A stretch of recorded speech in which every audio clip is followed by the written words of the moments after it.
focused, and we will ask Sue to answer your questions, but we're going to first ask her to give a bit of a presentation, a kind of a talk. So without further ado, Sue Harmsworth, as many of you know, is really a legend.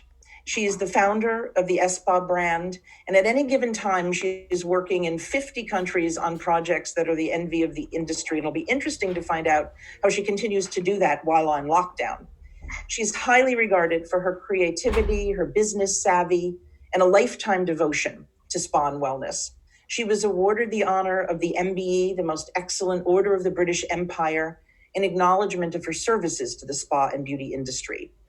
She's also built businesses during very challenging times in the world, and she's going to share how she has done that and managed to stay on top of the industry for decades. She is whip smart, has a heart of gold, and is renowned for her honesty and, shall we say, forthright nature. But we're going to keep this G-rated, Sue, so be careful. She is a force of nature, and we're really honored to have her with us here today. She's going to speak for a little bit, and then we'll take questions. Sue? You'll have to unmute. There we go. Okay, I was unmuted. Can you hear me now? Great. Listen, I'm absolutely thrilled to be doing this, and I cannot believe the numbers of people.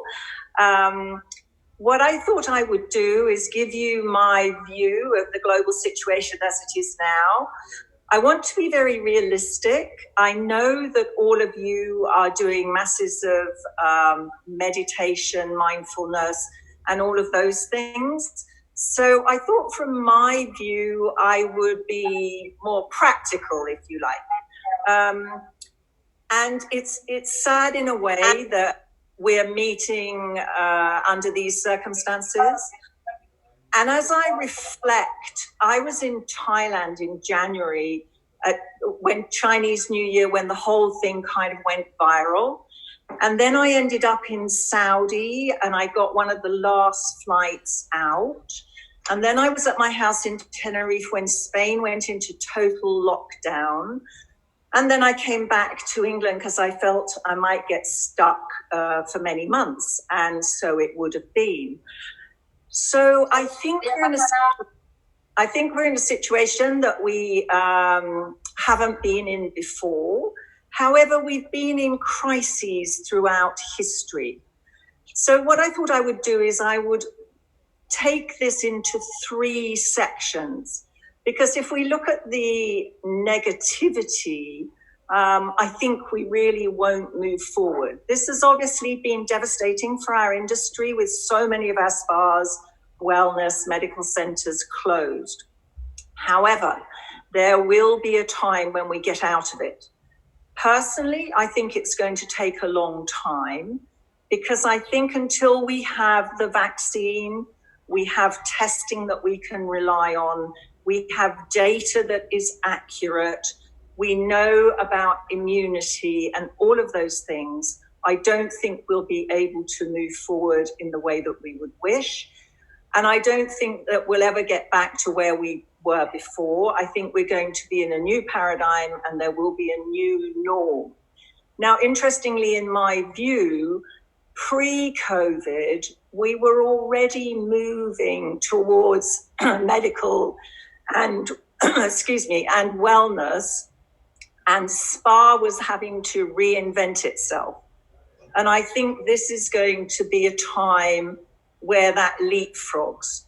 We're already finding the benefits of technology, and for all the negatives of technology in mindfulness and stress and anxiety, we've now learned the benefits of it. And I think the world will never be the same from a business perspective, the way we do conferences, the way we do business on Zoom or whatever method, go to meeting, Teams, whatever it is. I think that our flying will change. We're seeing our world change. We're seeing sustainability. We're seeing the planet come back to life. I'm in a privileged position to be in my house in leafy Surrey. I'm seeing wildlife that I've not seen in 10 years. So there are big pluses. However, we're in a very difficult position now. And so what I'd like to do is take now and then take when we start to ease out of lockdown. And then I'd like to look 2 or 3 years forward. So right now, while none of us can work, or very few of us can work, I think it's really important to maximize this time. And I'm quite surprised. I know a lot of you are doing amazing work, but equally, it's amazing how many people are doing very little. And the 2 things that I think we have to do now is, number one, prepare ourselves for the new paradigm, both physically with our spas and with our wellness centers. So whatever it is, the physicality of that building, we have to look at that, and we have to prepare for a new time. We also have to maximize training online while we can. As an industry, we never have enough time for training. So now is the perfect time. We're going to have a lot of our practitioners as we come out of this who are going to be bombarded with guests with mental issues, bereavement issues, sleep issues, all the issues that we were already identifying before COVID are going to be of a much greater magnitude. And we have to have our teams ready. And to have our teams ready, we have to empower them, the therapists, the practitioners, whether they're complementary health, whether they're doctors, whether they're spa therapists. And now is a really good time to do that. And I think if you take the issues that we're going to face one by one, and you look at contraindications and you look at the training that's available online, now is a really good time to be dealing with all of that. I said mental health. I think that's going to be one of the biggest ones. Cancer isn't going away, 1 in 2 people. Nutrition for the immune system. One of the biggest things I think we're going to see are programs and needs for building the immune system and how we can best do that. We have to teach the therapists empathy. We have to be teaching them how to deflect negative energy. And I really encourage all of you as much as possible to be mentors and to teach, a lot of them very young and not experienced in life, to really elevate their skills and become better people. The other big one that I think is going to be enormous is hygiene. And as we come out of this, and a few people are already talking. I mean, I was talking to a friend of mine who has an online business, and she was saying she's got sites already talking about opening, and I'm talking worldwide. I'm not talking in any particular country. She's already got people talking about reopening. Now, in my view, and this is my view from an educated perspective, I've talked to people around the globe, we won't stop this virus until we have a vaccine. And so every time a country opens, we fear a spike. And if we don't have a second spike quickly, people are worried that we'll have a second spike in October when the flu and the winter season starts. And so until we have that vaccine, we're going to be testing. Until we have a test that is easy for us, that we can do on every client that comes into the spa or wellness, that is also can be done on the staff on a regular basis. The 2 things that the consumer is going to be looking for are brands they can trust, hygiene they can trust, and that they're in a safe environment. And social distancing is going to be really difficult. So talking about hygiene, I think we're going to be looking at hospital-grade sterilization. We're going to have to go paper-free. We're going to have to look at disposables. So instead of towels and linens, we're going to, and this is the short term, remember, I'm not talking long term, I'm talking about as we come out and the things we have to look at. Guests are going to have to be given gloves and masks, single-use product. We mustn't be refilling product or anything like that. all spas, salons, wellness destinations need big autoclaves for sterilization. Basically, any tools that you're using that you can't sterilize 100%, you then have to your guest. How you dispose of all your waste. And then the other big one that you can be preparing for now is online business. I think spas and wellness are going to become important in the community. The general thinking is that we're not going to be flying for quite a time. As a lot of you may have read, British Airways have made huge redundancies today because they think people aren't going to be doing long-haul travel for a long time. So therefore, your domestic and your local market are going to be really important, and it's really important that you engage with them now. And I think we need to be doing workshops and education to encourage them to come in when we finally do open our doors. Then we need to look at treatments. I don't know about you, but everybody I talk to doesn't think that real touch will come back quickly. So things like massage, what are we going to do about that if it was 50%, 60% of your business? And how are we going to approach treatments? I think we have to look at completely new treatment menus. And that means, I think to start with, we need treatments where both the therapist and the guest are fully clothed. Now that means things like Thai pajamas, so that we'll be doing assisted stretching, we'll do acupressure, we'll do Thai massage, shiatsu, anything that you can do clothed. And then with aesthetics is going to be really difficult. The more holistic facials and things like that are going to be really hard.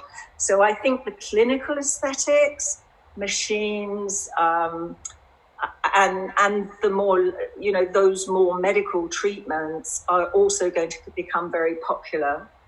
I think we're going to be looking at machinery that does a lot of the treatments in the short term for sure. How it will happen further on, we don't really know. And I think we have to, at this time, while we're training our therapists, while we're getting ready, while we're thinking about treatment menus, we're going to have to go paperless anyway. We need to completely think about what we're going to do with our buildings. So complete sterilization, hospital grade, you need to think, at the moment, apparently talking to the medics, there are new cleaning materials being worked on at the moment, but one has to be conscious of the finishes. So anybody who's in the process of building, I would suggest that you really seriously look at your finishes and make sure that everything can be sterilized properly, using UV, using steam, using ozone, all these things. So I think that that's going to be a very big topic. SOPs, get on with your SOPs for hygiene. They're going to be enormous, and you're going to have to train your staff before you open as well. On a positive note, I think that the human beings need other human beings. And that touch, that need for touch, I don't think will go away. And a lot of you know Michael, my son, and I said to Michael, I was doing this, and I said, what's the one thing that you think is going to happen? And he said, it's going to be how quickly people forget. So if you think a few years forward, and all of this is history because we've got a vaccine, we've done the testing, I believe there'll be viruses coming on a regular basis.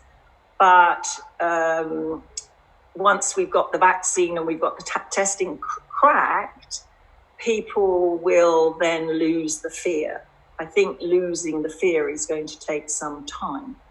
But if you think back through history and you think back through Ebola and HIV and the plague and all these things, it's a horrible time in history, but people do forget.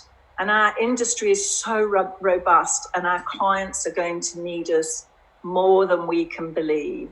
So our education, our energy, our motivation, and all of those things are going to be really important.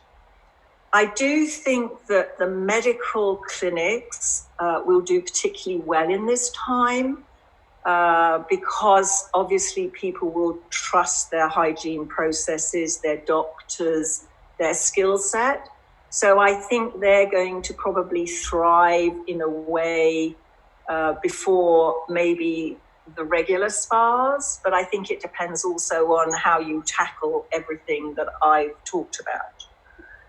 I could go on, and there's a lot of topics I can talk about, but Nancy asked me to talk for about 15, 20 minutes, and then I think wanted to take some questions. Is that right, Nancy? Yes, but I think you could, what you're saying is so valuable and really helpful and practical. And I'm watching the chats and the questions. So I think if you want to go a few more minutes, please do. And then we'll get to some questions. Okay. I'll try and remember all my bits and pieces. So back to that treatment piece. I think we can do breath work in the spas. So the clothed treatments, you may not disagree with, but I think it's a way forward in the short term. But also breathwork and meditation one-on-one. Coaching one-on-one.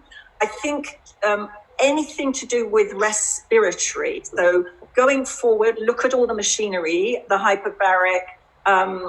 Dr. Mark Cohen's done a lot on heat. Basically, sauna is being proved to be very beneficial because obviously over 60 degrees, it destroys the virus. I'm a great one for bathing as well because I think, obviously we can treat the water to kill the virus as well. I think air quality, when you're doing your sterilization of your property, make sure you look at your aircon and that you find a way of sterilizing the interior setup of your aircon, but also the air quality coming through. I think air quality and water quality going forward are going to be really, really important. So anybody who's got a filtered hot pool or filtered pools, I would get onto the experts and see if there's ways of upping the quality of the water and also your system, your UV system or your ozone system or your chlorine system or whatever it is, to make sure that you can market the fact that that it kills all bugs. So, heat, bathing, as long as they're killing the bugs and you can market that, I think that's going to be a big thing. There are discussions about sharing. I've got it with two of my clients at the moment about whether we should have shared saunas, whether we should have shared hot pools and so on and so forth. It may not happen in the beginning. So if you've got thermal suites or you've got thermal facilities, what I would suggest is we go back to the old-fashioned way, which was it was bookable.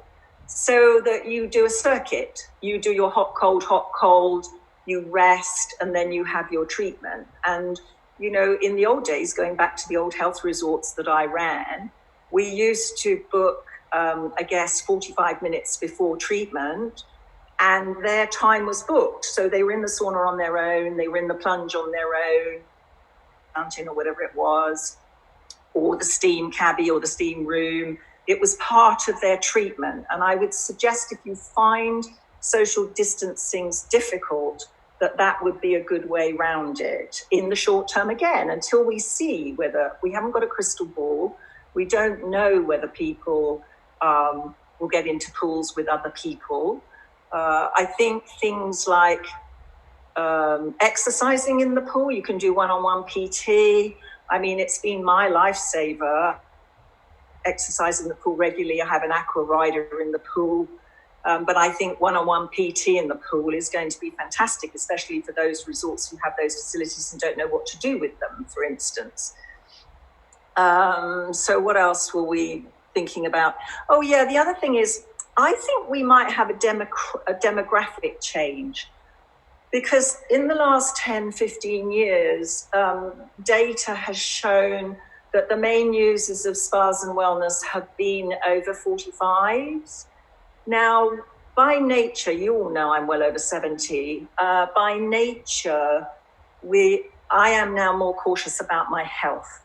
So I think the whole thing about the virus that's scary is you've got to look after your health. So I'm not risk averse. Think of the countries that I've been to and the places I've been to, and with terrorism and God knows what, and I really am not risk averse. But when it comes to my personal health, I am very risk averse. Whereas I think the younger, I'm talking now probably 28 to 38, they're not so risk averse. So we may find that they are back in our spas quicker. The other thing I think that we're going to find is grooming and beauty. So before if you're opening, think about things that are needs led. What do we need? I need a pedicure so desperately, I can't tell you, because I can't reach a couple of my toes. I can reach one lot and I can't reach the other lot.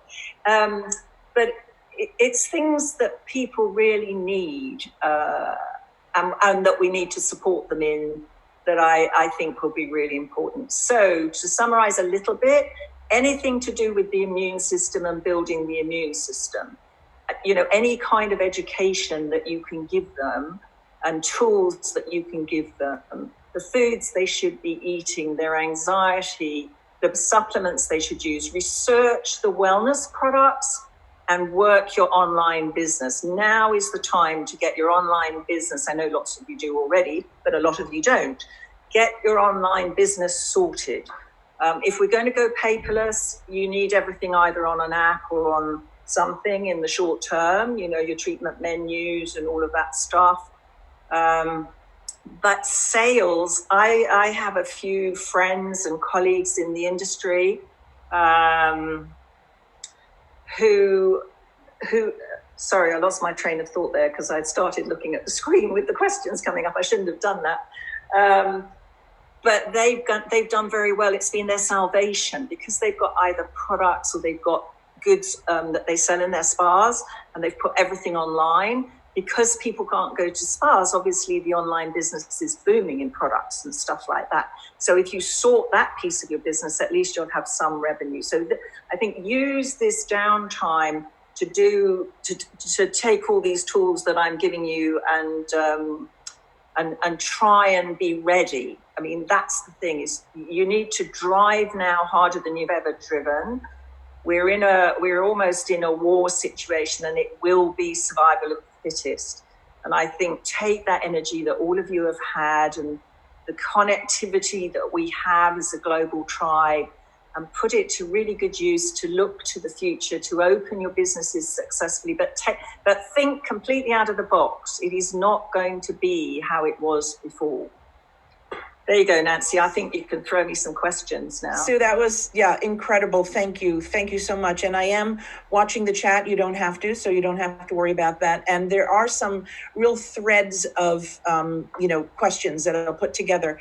But one to start is that, you really lead the industry in terms of designing and building all kinds of new spas and destinations and wellness destinations. You're a long-time proponent of integrative medicine and health and wellness. How have you pivoted your own business? When clients come to you now, what are you doing? What are the important things that you're doing that are different, perhaps, as you look ahead and advise your clients on the planning of new spas? So I'm now designing wellness destinations. That's all I'm doing. I'm not doing a lot of projects anymore. I'm doing big ones and major ones and advising boards and things like that. So they're more destination wellness and bringing together, exactly as you said, integrative medicine. But I had two that were ready to break ground and ready to go. And the owners naturally in both of them are worried about all the sharing facilities, and in particular things like thermal. So again, we don't have a crystal ball, but I don't think people are going to want to go into public areas. So for instance, I don't want to go on the tube. Sorry, I'm not answering your first question about the business. I'll answer that in a minute. But I don't want to go on the tube. I don't want to go into an airport. I don't want to go into a cinema or anything like that. But if I'm in a wellness spa resort or day spa or whatever it is with like-minded people, and I trust that brand and I trust their hygiene and I trust their SOPs and all of that sort of stuff, then I don't want to be alienated from people. I think it's this thing of like-minded people. You might want some social distancing for a little while. And there is this thought that we should be testing everybody. With the quick test that is coming to the market now very fast, the one that's like a pregnancy test where you just do the pinprick and you can do it in 10 minutes. And that's almost like a safety thing. Like if everybody does that the day before they arrive or on arrival and the staff are all doing it, it's a basic safety thing until we're out of this. And we might not be out of it for 18 months, 2 years, before people start to fly again in the way that they used to. And as I said before, I think they're going to stay close to home. So I think one of the arts of a successful business is really to listen to the consumer. And I've done that all my life. And I've been ahead of the market. I've been in the industry 50 years. I had my first business when I was 25. And I was going to say when you were 6. Yeah. And, but I've always been ahead because I've always been in the head of what the market wants and what the consumer wants. I think at the moment, it's probably, even before COVID, we were going through a quantum change. And now we're going to go through an even bigger quantum change. So everything's sectionalizing. However, what's interesting to me is the medical clinics, the really successful ones, are recognizing they haven't got enough of the holistic piece and the spiritual piece. And then the more holistic ones are recognizing they haven't got enough of the medical piece. So I think now people want results. They want proven data. They want testing, scanning, all these things. So and it's difficult because I'm sure our audience here is a real mix of hotels with spas, destination wellness. Well, I know they are because they all sent me emails this morning. And a whole mixture. And I think you have to decide who you are at the moment because you can't be all things to all people. And doing a medical destination, the staffing cost is going to be huge because the specialists, they have to be specialists. I mean, therapists are hard enough to train, but you can take an average therapist and do a postgraduate training with them. And in 3 months, you can take them from average to good or very good. You can't do that with a naturopath, an osteopath, an acupuncturist, doctors, and so on and so forth. So I think you have to look at your market, decide where that need is. Let's go from the need rather than all the hype. There is so much hype around at the moment. And I've given up almost listening to the news because we don't know. And as I said earlier, till we have a vaccine, till we have reliable testing, till we know if you've had it, how long you're immune, and all those things, we can't move forward because it'll keep reinfecting and reoccurring. So till we've got the vaccine, I mean, they're making amazing strides. There's about 3 or 4 in particular centers around the world. But, even if they find the answer, which they're very close to doing, they've still got to manufacture it. And the problem we've had with PPE globally and the difficulty in finding all these things. So we're going to have to be ready for that. I think PPE is going to be part of our industry. It might be in a lesser form, but I think it's going to be part of our industry going forward. The building the business, never run before you can walk. People over leverage. Now that's where we're going to have the big downfall now. I think that where we're going to see the problems, both individually and for businesses, is this over leveraging, personally and business-wise. And I think we may well see it when we come out of COVID. I think we may well see a change in that. I think people are finding family time again. It's amazing the number of women I have spoken to who've said, it's awful, my business is falling off a cliff, but I am loving being at home with my children and my husband or my partner, because I've never done that. And I think one of my ex-employees I spoke to, she said she's lived in the same house for 19 years and she's gone through 3 skips. It's the first time she's found balance in her life, that she can be at home. So good things will come out of it. I think community, family, I think we may become less materialistic, hopefully. We'll stop buying things for the sake of it. I mean, we've had to do that. We've had to learn to cook. A lot of us are gardening. I mean, Charlie, my son, has put together this amazing vegetable garden with fruit cages and God knows what, and a tree house, because he had his girls at home and was homeschooling and all that stuff. So yeah, I think we're going to see big changes, hopefully. So I think on the positive side, yes, we're going into a new era, hopefully a better era, hopefully not destroying our planet. But as an industry, moving forward in a different way, we've been quite incestuous as an industry. We haven't put our big business hats on. And we really need to put our big business hats on and think, what do all these people need? And sometimes we have to tell them. Sometimes they don't know what they need.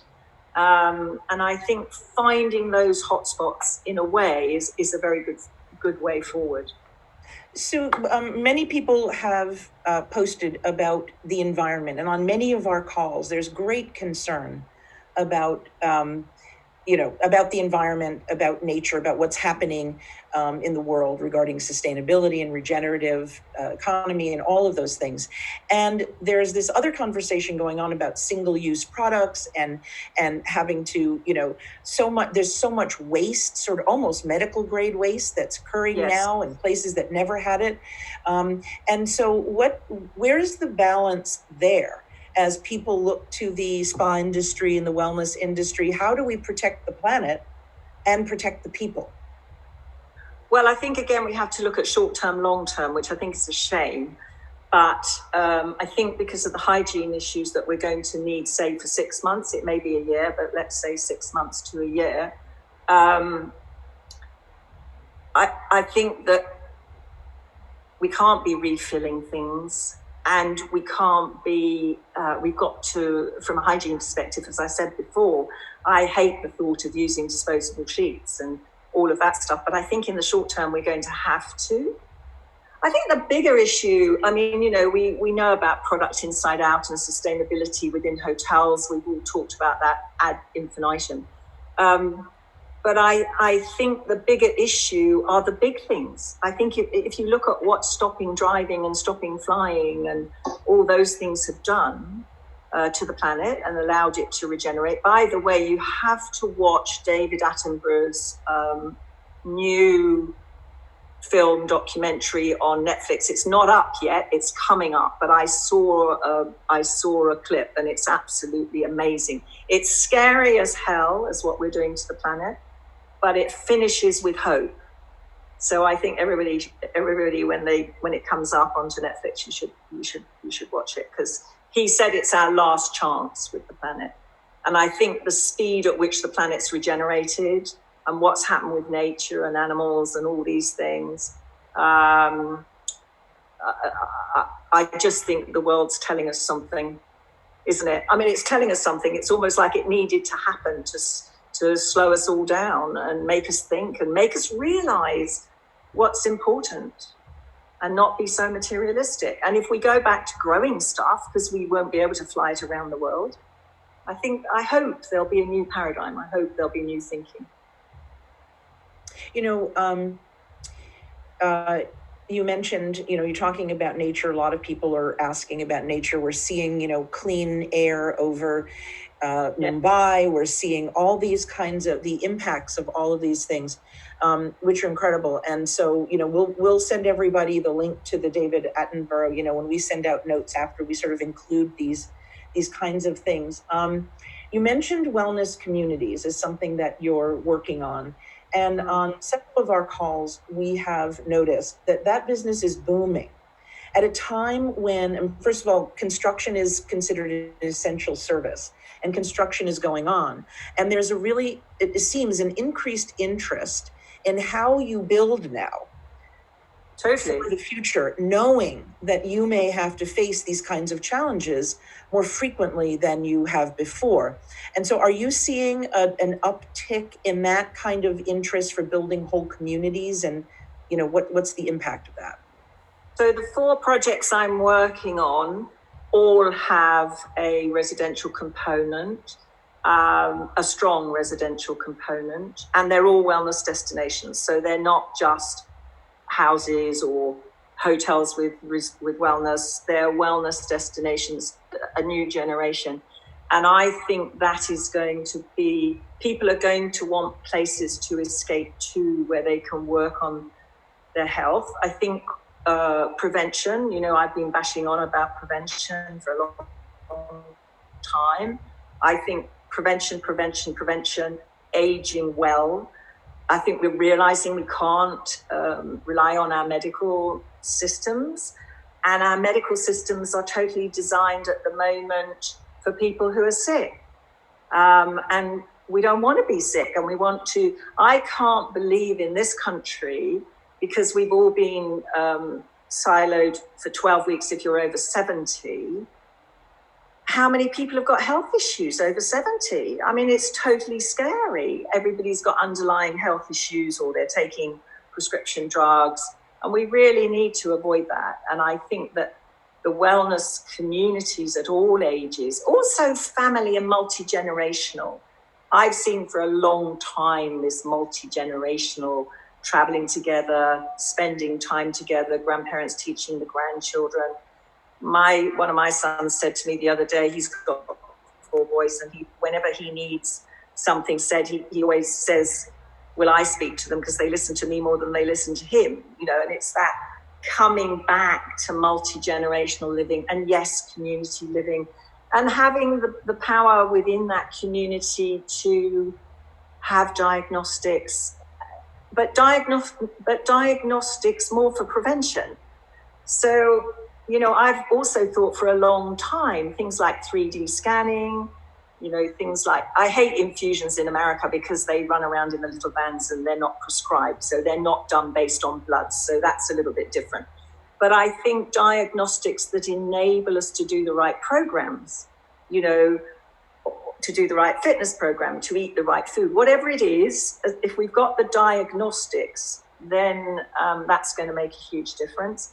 And then, as I said, the whole respiratory thing. Now, that might get better if the pollution is better.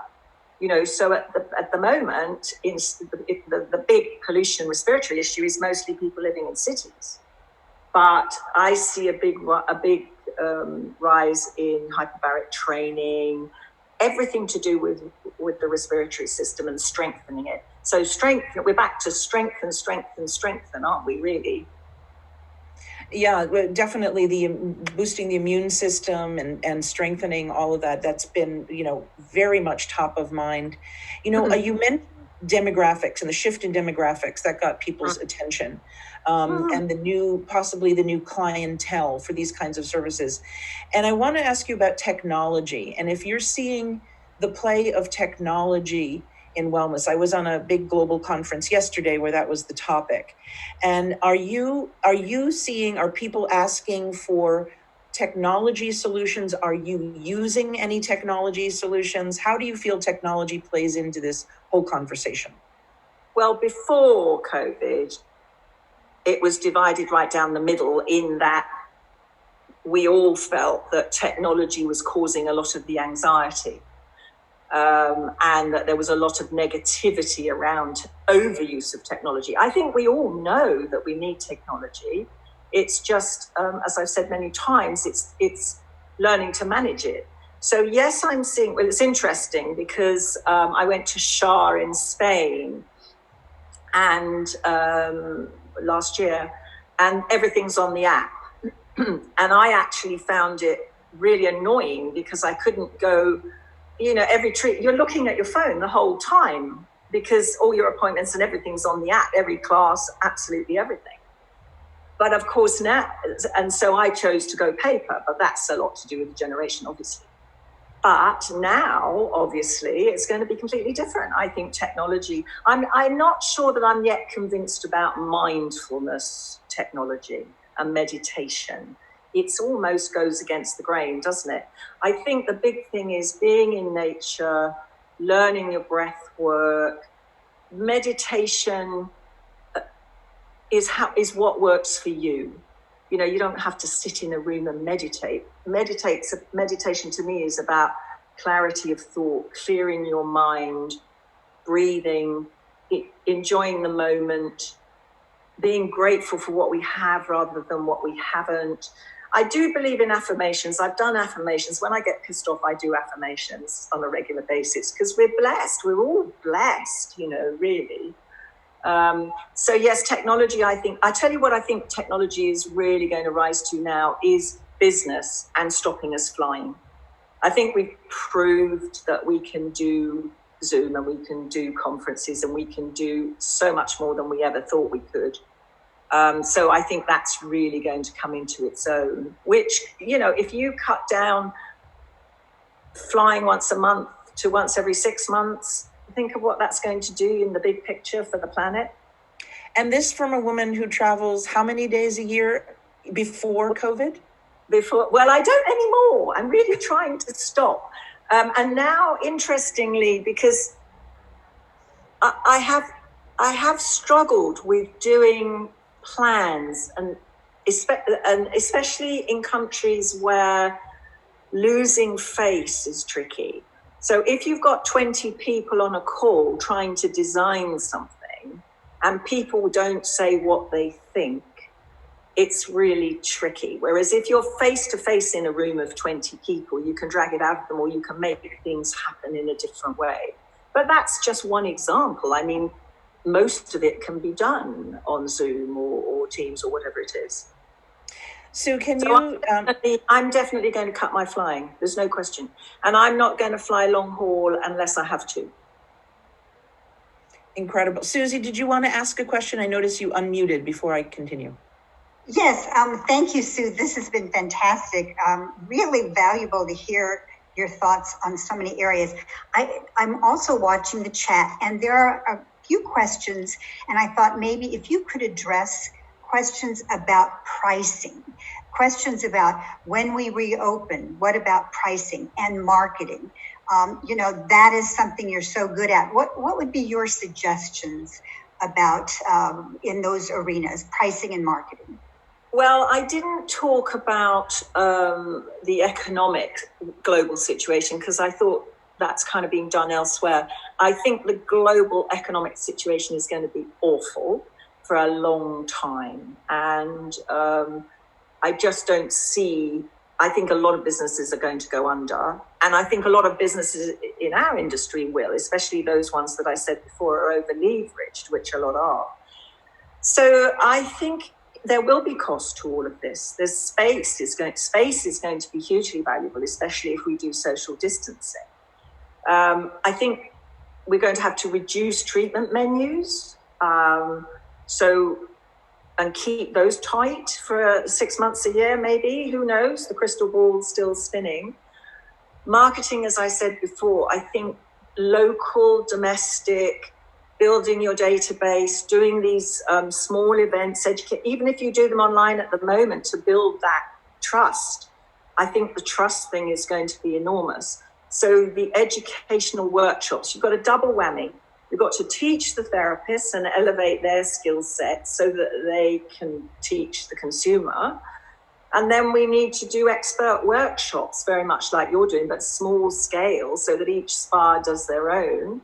I think when people do start to travel, and I had this conversation with somebody with a very successful online business, and they said they think people will go for 1 or 2 nights, but locally, you know, quite domestically, they're not going to go far. But the thinking at the moment is about an hour and a half's drive for a while, once it starts to free up.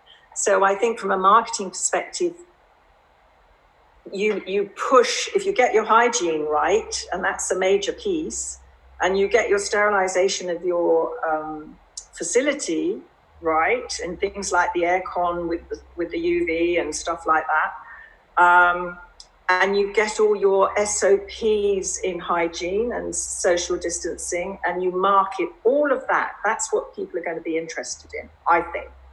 At first, it'll gradually get better and we can go back to old ways, but initially I think you're going to have to keep it tight and small things, and pick the things that you can do without that close touch. I can't see when we're going to get close touch back soon. I think it's going to be I find it difficult because I think energy work and all of that stuff is so important, but who knows? I mean, there's another school that thinks that 30-year-olds are going to all go flooding back in because they haven't got the feel. Right. One of the things I want to just take off on Susie's question, because I had pricing on my list too. And we had a really interesting call with the fitness, mind, body segment of the tribe. And, they're starting to see some movement and people coming back. And the overarching feeling and, what was happening in that area is that they are not discounting their pricing. Even to offer online services and do other kinds of things. And I think one of the questions is, do you think, what is the pricing structure that you're envisioning when this reopens, when spas reopen? Will people be charging what they charged? Will you have to lure people back with discounted prices? What's your feeling about that? I think it's difficult because I think it's going to be costly. It's a costly exercise to do all the things I've said. If we're going to have to have everything disposable, and then we're going to have the space, so you're going to have fewer people, and you're going to have longer turnaround times because you're going to have to sterilize in between treatments. I think inevitably you can't lower your prices. However, I think that the consumer will buy into that. I think if you market that, we're taking longer to turn our treatments around. We're doing a shorter treatment menu that's less invasive to you, that's protecting you, that's protecting our staff, and so on and so forth. I think they'll see the value in that as long as it's marketed. I've said all along, if we get if we can sell our water quality, and we can sell our air quality, and we can sell our hygiene, and we can sell our training, and we can sell this space, respect for space, and all those things. I think the public will appreciate that. The consumer. Yeah, the prevailing feeling seems to agree with you in the chat space, which is that add the value, don't discount the services. Yes. Prove the value that you're adding, prove the diligence that you're doing to keep people safe and well, and then be stronger about the business. Yes. I wanted to ask you if you could share with us how you stay positive and how you keep your immunity boosted. What do you do, Sue Harmsworth, to stay looking and feeling the way you do? Oh, Nancy, I do all the old stuff. I mean, listen, I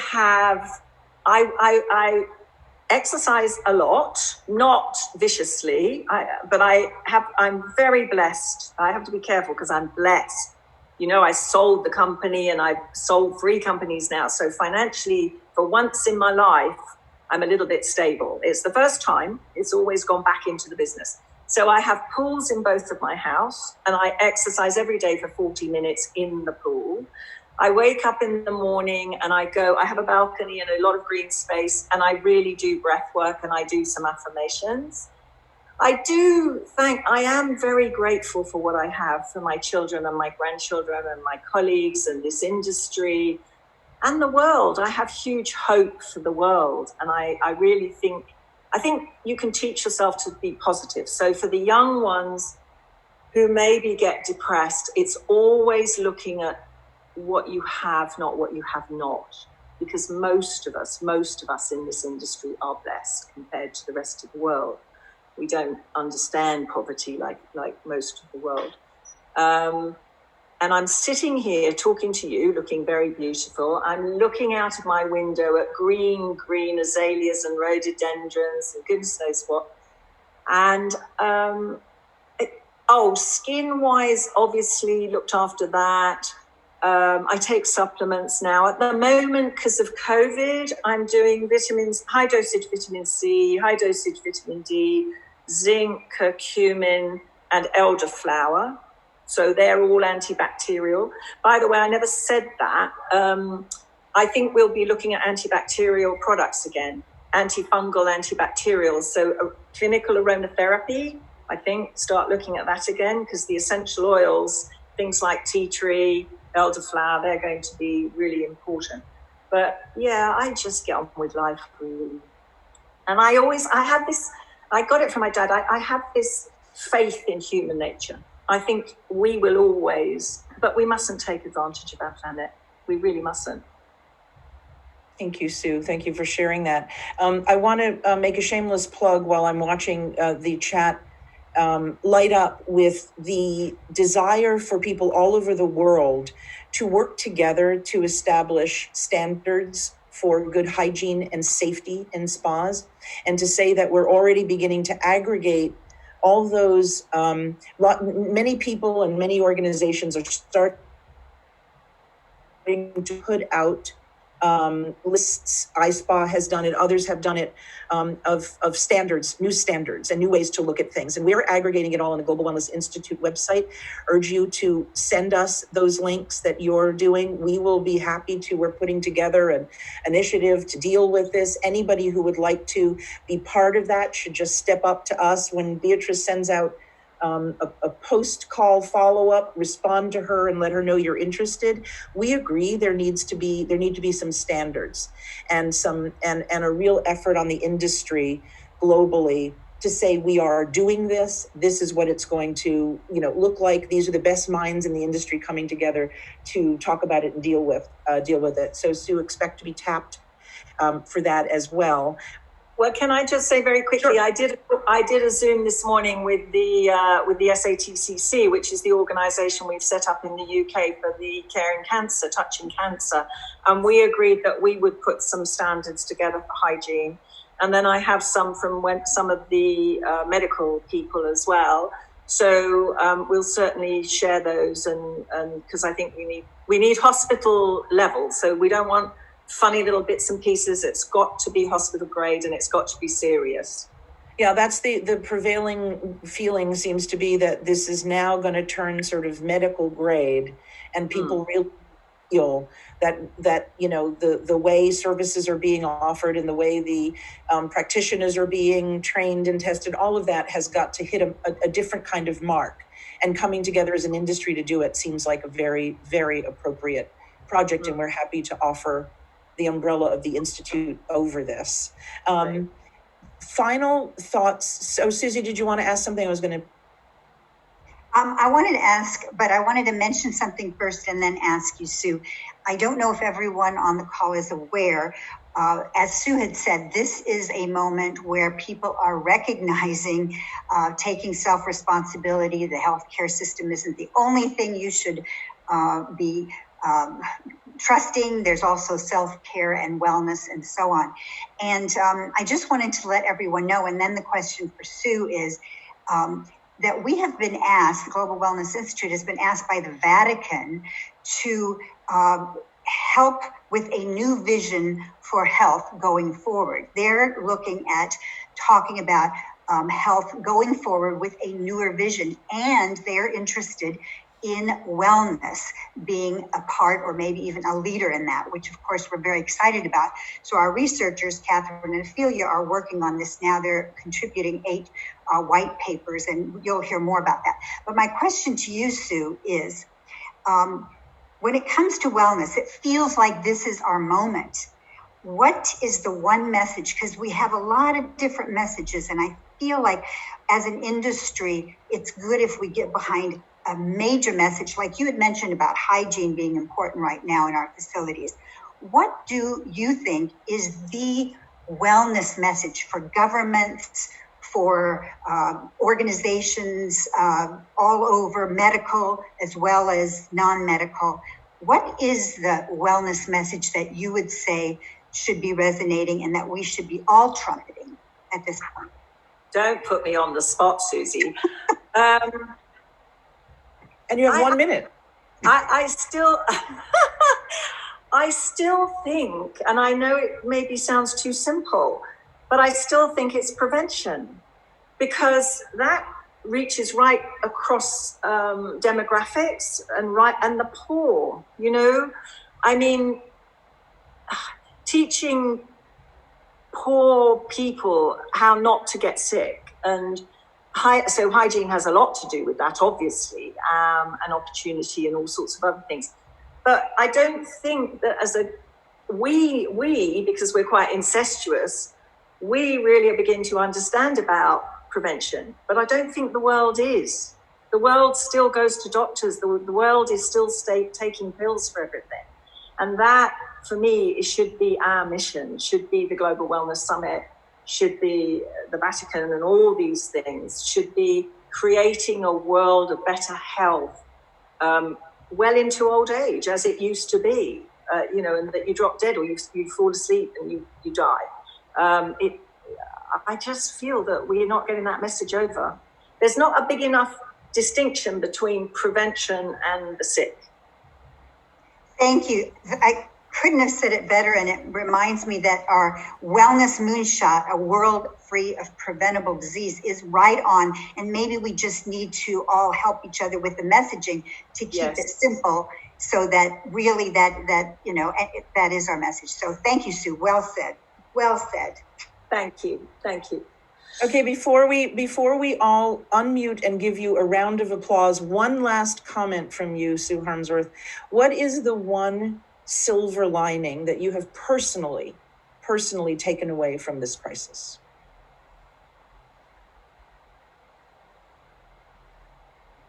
That there is a better future, that there is a better world for our children and our grandchildren, and that we're responsible for it, but we're also a community that support each other.